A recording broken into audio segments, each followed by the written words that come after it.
आजकल की भागदौड़ भरी जिंदगी में पैक्ड फूड्स का चलन बढ़ गया है, लेकिन क्या आप जानते हैं कि इन टेम्पटिंग पैकेट्स में आपकी सेहत से खिलवाड़ छुपा हो सकता है? जी हाँ, हम बात कर रहे हैं ई कोड्स की। ये रहस्यमय कोड्स खाने के कलर, टेस्ट और टिकाऊपन को बढ़ाने के लिए यूज किए जाते हैं, लेकिन इनके पीछे छुपे खतरे भी कम नहीं हैं। अक्सर हम पैकेट के पीछे लिखे छोटे छोटे अक्षरों को नजरअंदाज कर देते हैं। यहाँ लिखे ई कोड्स हमारी सेहत को प्रभावित कर सकते हैं।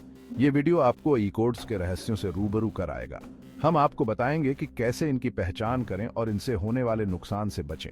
ई कोड्स के बारे में जागरूकता बेहद जरूरी है। यह वीडियो आपको खरीदारी के दौरान सही फैसला लेने में मदद करेगा। याद रखें, आपकी सेहत आपके हाथ में है। ई कोड्स खाने की चीजों में मिलाए जाने वाले केमिकल्स को दर्शाते हैं। ये codes European food safety authority EFSA द्वारा डिसाइड किए जाते हैं।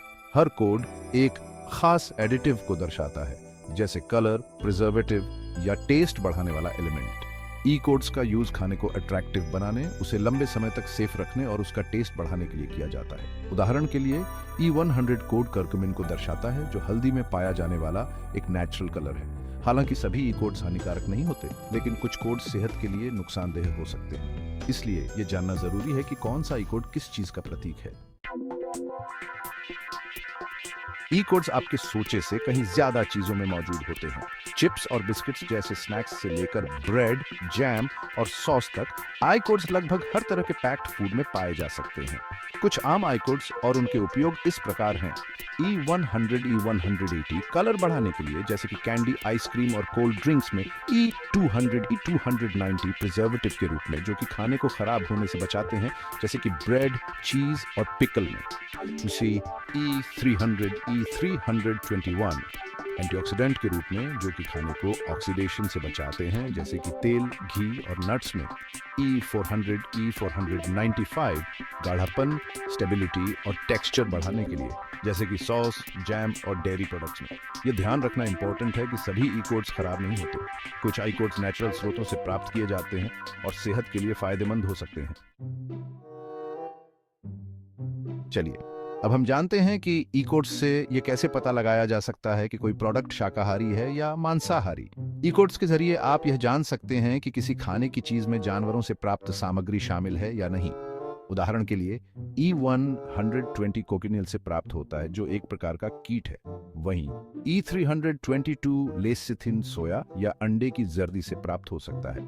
इसलिए यह जानना बहुत जरूरी है कि कौन से ई कोड्स शाकाहारी हैं और कौन से मांसाहारी। अब आइए जानते हैं कि ई कोड्स का हमारे स्वास्थ्य पर क्या असर पड़ता है। कुछ आई कोड्स, जैसे कि E621 मोनोसोडियम ग्लूटामेट, खाने में टेस्ट बढ़ाने के लिए यूज किए जाते हैं, लेकिन इनका ज्यादा सेवन हेल्थ के लिए हानिकारक हो सकता है। कुछ ई कोड्स, जैसे कि E102 टार्ट्रिजीन, एलर्जी या एस्मा के लक्षणों को बढ़ा सकते हैं। इसलिए यह जानना बहुत जरूरी है कि कौन से आई कोड्स हमारे स्वास्थ्य के लिए सेफ हैं और कौन से नहीं। अब सवाल यह है कि हम ई कोड्स से कैसे बच सकते हैं। सबसे पहले आपको खाने के पैकेट्स के लेबल को ध्यान से पढ़ना चाहिए। अगर आप किसी ई कोड के बारे में श्योर नहीं हैं, तो उसे ऑनलाइन सर्च करें या किसी रिलायबल सोर्स से जानकारी प्राप्त करें। दूसरा, ताजे और नेचुरल खाने की चीजों का सेवन बढ़ाएं, क्योंकि इनमें आमतौर पर ई कोड्स नहीं होते। और अंत में, हमेशा अपने स्वास्थ्य को इंपॉर्टेंस दें और संतुलित आहार का पालन करें।